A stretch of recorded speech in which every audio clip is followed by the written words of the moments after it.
tudo bem? Eu sou o Rafael, do canal Bira Monteiro, e vamos conversar sobre os assuntos da atualidade. A desinformação, a indução de perspectivas e a publicidade estão fazendo, de novo, mal à sociedade brasileira. O choque entre opiniões e a divisão para a conquista continuam atuando na camuflagem das forças de coalizão da corrupção. Este vídeo tem a intenção de demonstrar isso. Por favor, fiquem atentos ao que vamos apresentar. Obrigado. Graça e paz. Segue.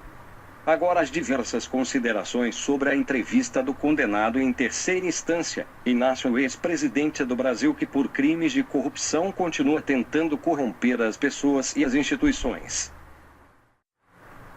O ex-presidente Lula afirmou nesta sexta-feira, em entrevista à Folha e ao jornal El País, que o Brasil está sendo governado por um bando de maluco. O ex-presidente preso, o presidiário, disse isso em entrevista. Os agentes explicaram aos jornalistas, fotógrafos e cinegrafistas presentes que ele seria colocado em uma mesa a uma distância de 4 metros de todos. Ninguém poderia se aproximar. Segundo a PF, eles estavam cumprindo o protocolo de segurança comum a todos os presos. Em 2 horas e 10 minutos de conversa, o ex-presidente preso falou da vida na prisão, da morte do neto, do governo de Jair Bolsonaro, das acusações de corrupção que sofre e da possibilidade de nunca mais sair da prisão. Aspas, não tem problema, fecha aspas. Foi o que ele afirmou quando questionado sobre essa possibilidade. Aspas, eu tenho certeza de que durmo todo dia com a minha consciência tranquila. E tenho certeza de que o Dallagnol, né, se referindo ao procurador Deltan Dallagnol da Lava Jato, não dorme, que o Moro, se referindo ao atual ministro da Justiça, mas ex-juiz da Lava Jato, Sérgio Moro, não dorme, fecho aspas para o Lula. Lula disse também acreditar que Moro não sobrevive na política. Já sobre o presidente Jair Bolsonaro, não foi tão taxativo. Apesar de várias críticas, afirmou que ou ele constrói um partido sólido ou não perdura. Lula disse que a elite brasileira deveria fazer uma autocrítica depois da eleição de Bolsonaro. Aspas, vamos fazer uma autocrítica geral nesse país. O que não pode é esse país estar governado por esse bando de maluco que governa o país. O país não merece isso e, sobretudo, o povo não merece isso. Fecho aspas. Eu ia guardar os comentários para o fim, né? Eu tenho até que bater na mesa aqui. Mas é que você tá com porque a gente vai lendo cada frase, dá vontade de comentar cada um. Mas eu botei na minha cabeça, não, Felipe, vai até o final, lê todas. Mas aí a gente vê uma dessa, o país não merece isso, quer dizer, ser governado por um bando de malucos e, sobretudo, o povo não merece isso. Augusto, o que merece o povo ser governado por um ladrão? Bando de ladrões. Por um bando de ladrões, por um corrupto e lavador de dinheiro? Preso, corrupto. Quer dizer, não são denúncias, não, são as provas que o condenaram. Em primeira, segunda, terceira instância, com habeas corpus preventivo negado na terceira e no STF. Só no Brasil um ladrão dá uma entrevista acusando os honestos. Eu sabia. Aí é maluco, a Dilma é normal, a Dilma é que não é maluco. Eu sabia que essa entrevista ia me lembrar a do Nem da Rocinha, né, que disse que policiamento na favela não funciona, não é bom, né?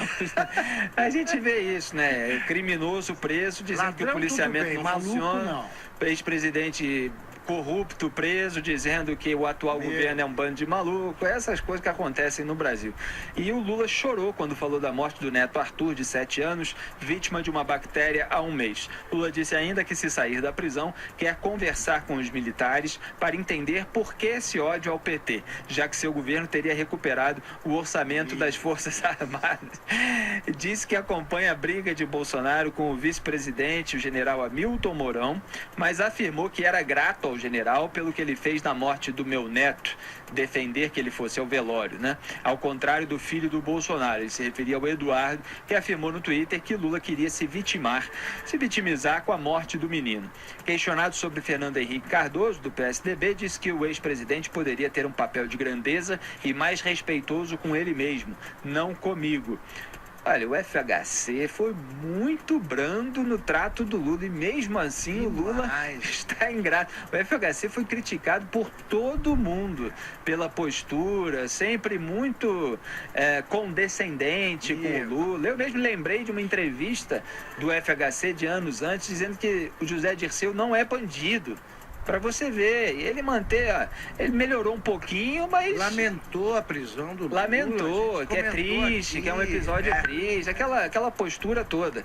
E o ex-presidente preso, Lula, falou ainda da necessidade de diálogo entre partidos de esquerda e comentou o episódio em que o senador Cid Gomes, do PDT do Ceará, irmão de Ciro Gomes, afirmou em um encontro do PT: Lula está preso, babaca. O petista disse que não ficou chateado, pois está mesmo preso. Isso é uma verdade. Só não precisava chamar os outros de babaca.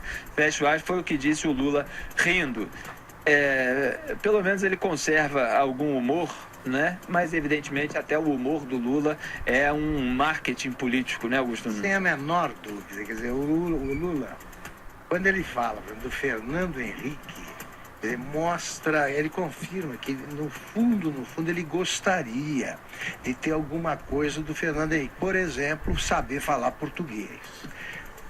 Quando ele fala que é grato ao Mourão, ele não é grato, não. Ele está querendo intrigar o Mourão com o Eduardo Bolsonaro. Ele só pensa politicamente. Quando ele fala do Neto, mesmo quando ele chora, isso aí é um negócio de um farisaísmo lamentável, espantoso, porque ele transformou o Neto também num motivo para comício. Ele transformou o Neto Neto morto, num instrumento político, ou tentou, né? Como ele fez com a mulher. Quer dizer, aqui a única coisa aproveitável é verdade que eu estou preso. Pelo menos isso ele notou. Agora, ele não pode nem criticar o babaca usado pelo Cid Gomes, porque ele é homem que fala em mulher de grelo duro, que Pelotas é um polo exportador de viados e tal. Esse aí não tem condições nem de fazer esse tipo de crítica. Agora, vamos lá. Ponto central. Bando de maluco. O bando de maluco até agora não cometeu nenhum crime com o consentimento da presidência da República ou com a participação, repito, pela enésima vez. Já ser governado por um bando de ladrões, ele acha certo. Ele está na cadeia porque roubou. Ele é o primeiro presidente presidiário aqui preso por crime comum, crimes comuns no plural. Ele foi condenado já por 8 juízes num processo, tem mais 7, ou tem 7 no conjunto. Como é que um cara preso é capaz de dizer, eu durmo, aí ele até hesita, né? Eu tenho certeza, qualquer um diria, eu durmo com a consciência tranquila. Ele tem certeza, e além disso, ele tem certeza de que os que fizeram o papel dos defensores da lei, que cabe aos defensores da lei, esses não dormem. Quer dizer, o Brasil criado pelo Lula é esse. É o do faroeste, é o contrário. É o bandido criticando o mocinho. O Moro, qual é o problema que ele tem para dormir? Ele livrou o país de um bandido, de vários bandidos que formaram a quadrilha chefiada por Lula. E depois veio a Dilma. Também, essa sim é a maluca. Né? A maluca que foi beneficiária de uma maluquice, que é a indicação do nome de uma despreparada e desonrada para a presidência da República. Agora, essa entrevista eu não acompanhei. Eu queria saber se os jornalistas contestaram. Se eles não fizeram essas observações, pode fazer num tom mais brando, mas eu diria, espera um pouco, há uma acusação. O país foi governado, uma acusação que é confirmada pela presença do senhor aqui. O Brasil foi governado por uma quadrilha. O que o senhor quer dizer sobre isso? Não, nada.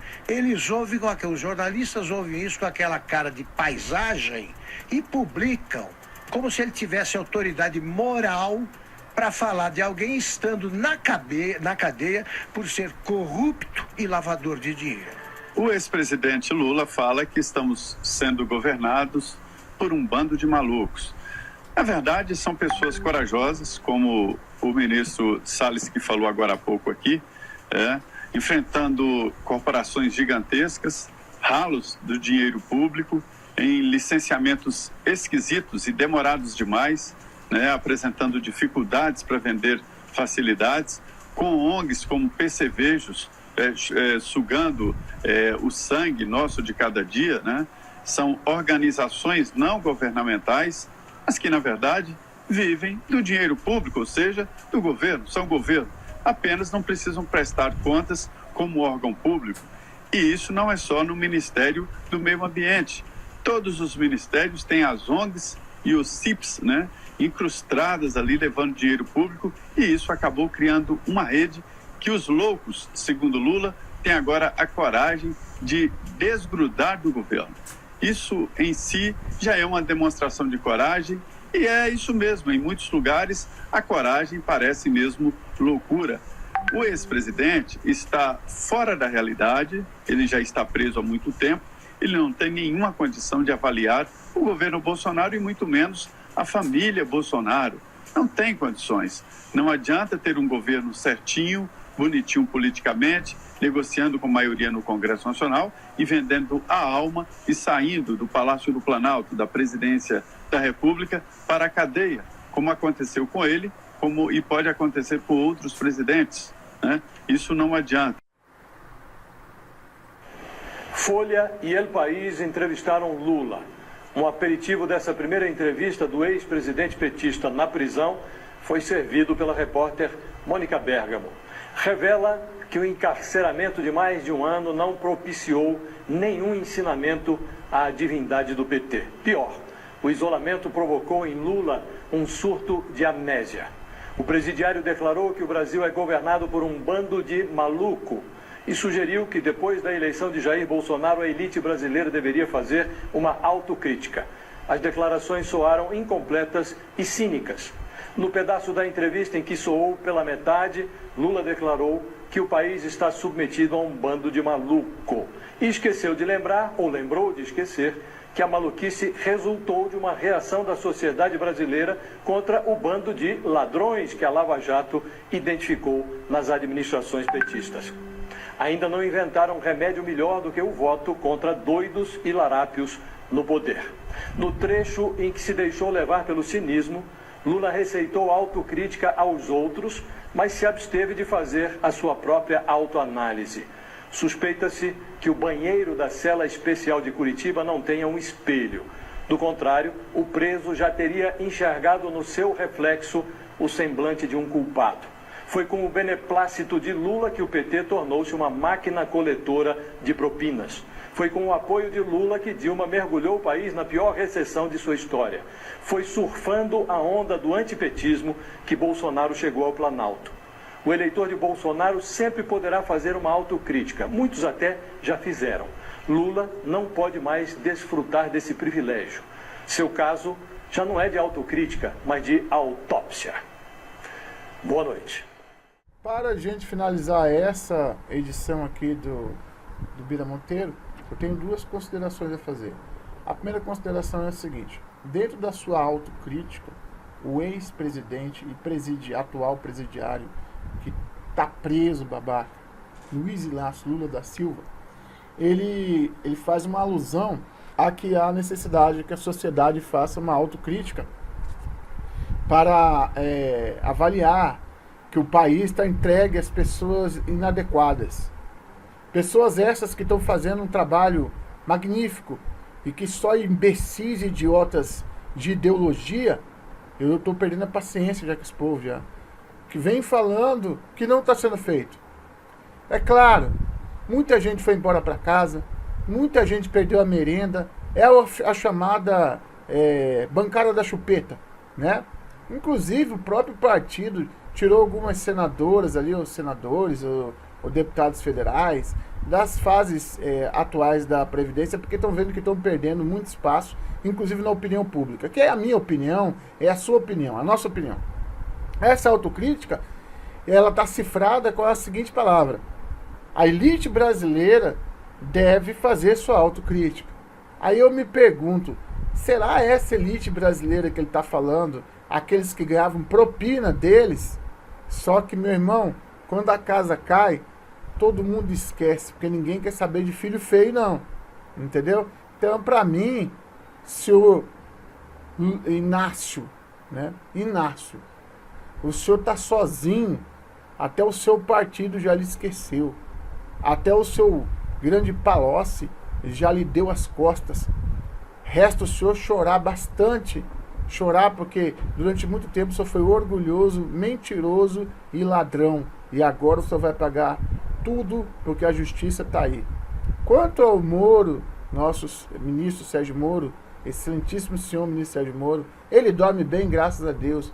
Quanto ao Dallagnol, nosso promotor, o grande promotor do Dallagnol, ele dorme bem, graças a Deus. Quem não deve dormir bem é você que acorda todo dia e olha pro teto e vê que tá numa cadeia, seu sem vergonha. Você para de falar essas besteiras que o povo mais humilde acredita em você. Sabe por quê? Porque tu jogava esmola pros pobres. E é só isso que eles lembram de você. É dar esmola. E a gente não quer esmola. A gente quer ter uma vida. A gente quer ter um futuro e não viver abaixo da sua bota. Tá? Aí eu falo pros imbecis, os ignorantes que não leem nada e que ainda acreditam numa pessoa que diz que lê, que se orgulhava de não ler livro nenhum na vida dele. Tá certo? Olha, eu sou bom de câmera, hein? Oh, beleza. Aqui, ó. O Príncipe de Maquiavel. Tá? Vamos lá. Página 215. Essa é uma versão de bolso que eu carrego comigo direto. Diz assim, ó. Há 3 tipos de inteligência. A que entende as coisas através da rapidez da própria percepção. Eu me coloco nessa aí sem brincadeira. A que entende quando são explicadas por alguém. Eu pensava fazer isso, mas tem gente que não entende. As que entende quando são explicadas por alguém, já falei. E a que não entende nem por si mesma, nem através da explicação dos outros. A primeira é a melhor. É melhor você entender sozinho. A segunda é boa, quando não tem ninguém mentindo para você. A terceira é a pior que existe. Tá aqui, ó. Tá escrito aqui, ó. Página 215 desse livro. Esse livro aqui é uma edição chamada O Príncipe de Maquiavel, com notas e comentários de Napoleão Bonaparte e da Rainha Cristina da Suécia, traduzidas por Cândida de Sampaio Bastos e produzida pela editora DPL, impresso no Brasil. Tá? Aqui o catálogo gráfico dela. Então assim, ó, se você não consegue entender por si só, se você não consegue entender com a gente explicando, e se você nunca vai entender, realmente o problema é muito grave. Portanto, chorar para mim, ficar falando asneira na televisão e dizer que acredita no STF, com a composição que ele tem hoje, realmente é um passaporte para a ignorância se você acreditar nessa entrevista que a gente acabou de mostrar. Mas aí fica ao seu critério. Brasil acima de tudo, Deus acima de todos, graça e paz, e vamos lutar por um país maior. Melhor, mais justo, através da Previdência, ajuste fiscal e ajuste político, tá certo? Através disso aí, a gente vai conseguir ter um país decente para os nossos filhos, nossos netos e as nossas gerações vindouras.